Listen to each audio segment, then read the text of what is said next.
Hola, benvinguts als còmics del senyor Dolent. Avui parlarem de la manga. I abans de parlar de manga, tinc que fer un aclariment perquè molta gent pot pensar «Ostres, manga, me'n vaig a veure un altre vídeo». No, espereu-vos. El manga és simplement la paraula que fan servir a Japó per parlar de còmics. Manga no és bola de drac, tot i que bola de drac és un manga. Manga no és només allò.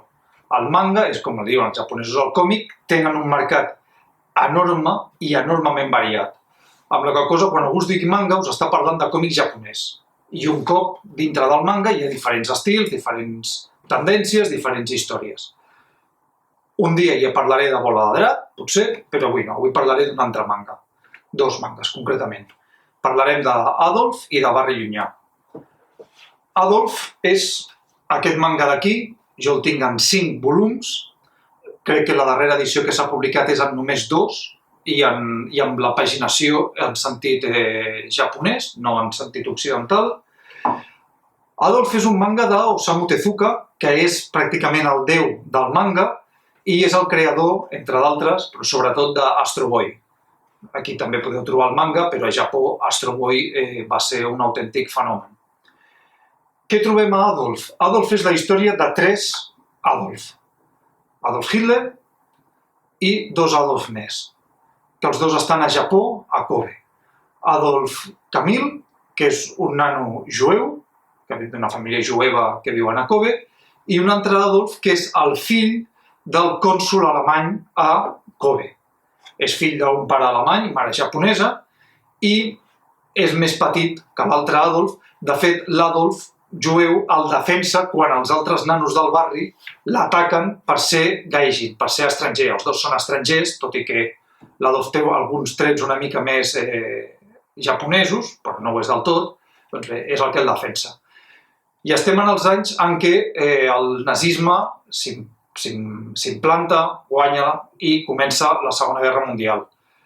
L'Adolf, fill de pare alemany, mare japonesa, anirà a estudiar a l'Adolf Hitler Schule per anar d'allà a les joventuts hitlerianes i a les SS. I l'altre Adolf, el jueu, doncs anirà vagant per diferents llocs com els jueus fins que al final, fem una miqueta de spoiler si voleu, acabarà instal·lant-se a Israel després de la guerra quan es fundi l'Estat. Què els relaciona aquests 2 personatges? Hitler és una mica una presència més... no apareix tant. El rumor, el coneixement d'un rumor que diu que Hitler és jueu i com això s'ha d'ocultar de l'opinió pública perquè si es fa públic, doncs, tot allò en el que s'ha construït el nazisme es pot ensorrar directament i no interessa.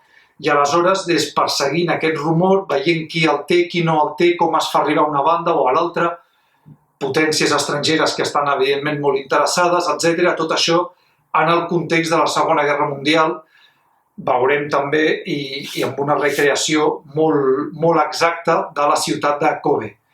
Osamu Tezuka es veu que era d'allà o hi va viure molt de temps, em sembla, i aleshores la recreació és perfecta. I és un còmic que no té alguns dels defectes del manga. Hi ha escenes d'acció, hi ha persecucions, de vegades hi ha escenes còmiques en què als personatges se'ls desencaixa la mandíbula, com fan molt en alguns personatges, però tot i així està molt contingut. Hi ha alguns moments que sí que dius, ostres, això és manga, però en general és narració, és trepidant, és molt interessant i és molt fotut, també. Perquè no deixa de ser 2 nanos que són amics, que les ideologies totalitàries els aparten completament. Evidentment, el nano que ha anat a estudiar a l'Adolf Hitler Schule i ha acabat a les SS, doncs podem imaginar l'opinió que li mereixen els jueus o fins i tot la seva pròpia mare, que és japonesa. És a dir, clar, el trauma que té el nano, però clar, ha passat anys estudiant en un autèntic rentat de cervell. És un dels primers còmics que es va publicar de Tezuka al nostre país, si no em falla la memòria. Va guanyar un fotimer de premis, va ser una sensació.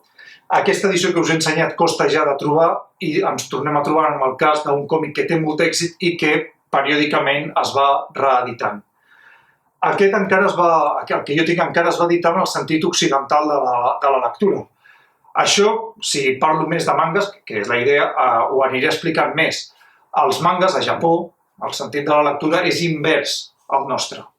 Ells llegeixen un còmic i l'agafen així i van llegint cap a l'altra banda. D'acord? Nosaltres és a la inversa. El primer que feien les editorials quan volien publicar manga aquí era invertir l'ordre de les pàgines, agafar les pàgines, posar-les com si diguéssim davant d'un mirall i aleshores invertir-la. I per això en aquest còmic, que és el que van fer, fa molta gràcia perquè els nazis aixequen la mà esquerra i els mapes d'Europa estan completament invertits. Hi ha una nota, evidentment, que ho explica, perquè clar, és molt estrany veure Hitler allà i tota una sèrie de gent aixecant la mà esquerra. I, hòstia, què passa? No és un error, és una cosa que, bé, que dona una curiositat de l'edició. Amb els anys s'ha anat adoptant cada cop més al nostre país el sistema de lectura oriental, perquè hi havia autors que de fet es negaven a aquesta manipulació, diguem-ne, o aquesta transformació que s'havia de fer a les seves obres. I ara, generalment, moltes de les obres que es publiquen, i des del 2000 i escaig cap aquí és gairebé absolut, gairebé tot el manga es publica en el sentit de lectura oriental. Bé, Adolf, d'Osamu Tezuka. Osamu Tezuka ha publicat més coses, són totes molt bones, molt recomanables, però Adolf la recomano perquè, a més, és una història que no deixa de parlar d'una part de la història del segle XX que ens afecta bastant a nosaltres, com és la Segona Guerra Mundial, el totalitarisme. És un còmic molt, molt bo. Adolf, d'Osamu Tezuka, publicat, diria que per Planeta, en totes les seves edicions, que n'ha tingut ja bastantes. Molt bé. Per un moment i seguim.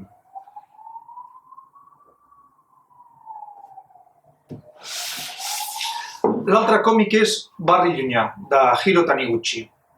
Aquest és un còmic ideal per quan li ensenyes a algú el manga i fa aquesta mirada de «Ai, què m'estàs dient?»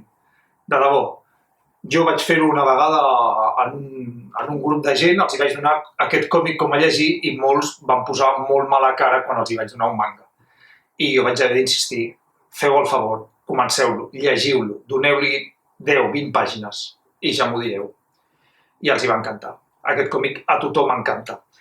És un manga, perquè és un còmic japonès, però no té tots els defectes que associem a un tipus de manga que aquí va ser majoritari. Bola de drac, tenim també Mazinger, tenim mangas de robots, d'històries, baralles, lluita, etc. Durant un temps, el manga que es va publicar aquí, gairebé tot el manga era d'aquest estil. I això va provocar el prejudici que us he dit al principi que ens hem de treure quan parlem de manga. Manga és simplement còmic japonès. I aquest còmic, Barri Llunyà de Hiro Taniguchi, està en català, destacable, és tot el contrari. És una història tranquil·la, intimista, pausada, amb un dibuix sensacional, molt detallista, i és una història en la que podria semblar que no passa res, però sí que passa. El protagonista és aquest noi. Nosaltres el coneixem quan és adult. Està, després de perdut l'últim tren, està en un bar a Tòquio, diria que és, prenent cerveses, esperant a veure què fa fins que surti el següent tren demà al matí, etc. Pilla una borratxera del copón i aleshores es desperta. I es desperta quan és aquest nano a casa seva. No sap com, no sap per què, no sap quin és el motiu, però està vivint el mateix que vivia quan tenia 13 anys.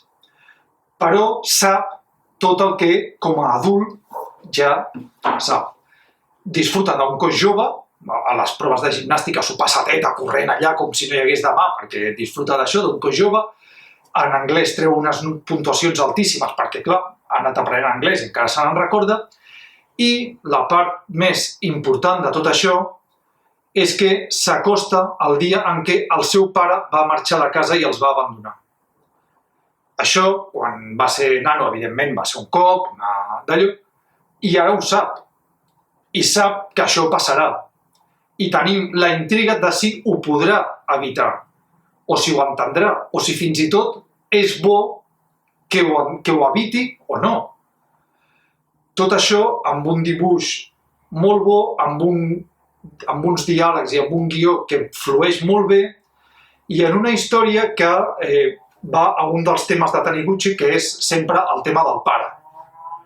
Té moltes obres en el que la mort del pare, l'abandonament, etc. La figura paterna és molt central dintre de l'obra de Taniguchi. És un còmic que només que algú li doni unes poques pàgines d'oportunitat l'arrossegarà i acabarà dient ostres, el manga no em feia gràcia però aquest sí. De debò. Un manga molt recomanable, un còmic que tenim també en català i ho destaco perquè no és tan habitual. A veure si alguna editorial s'anima més amb el tema. Doncs per avui ja estaria. I aquí amb el Follet Tortuga, el proper dia ja de manga ja parlarem una mica d'aquest personatge, ànima bessona gairebé. Doncs res, salut i còmics!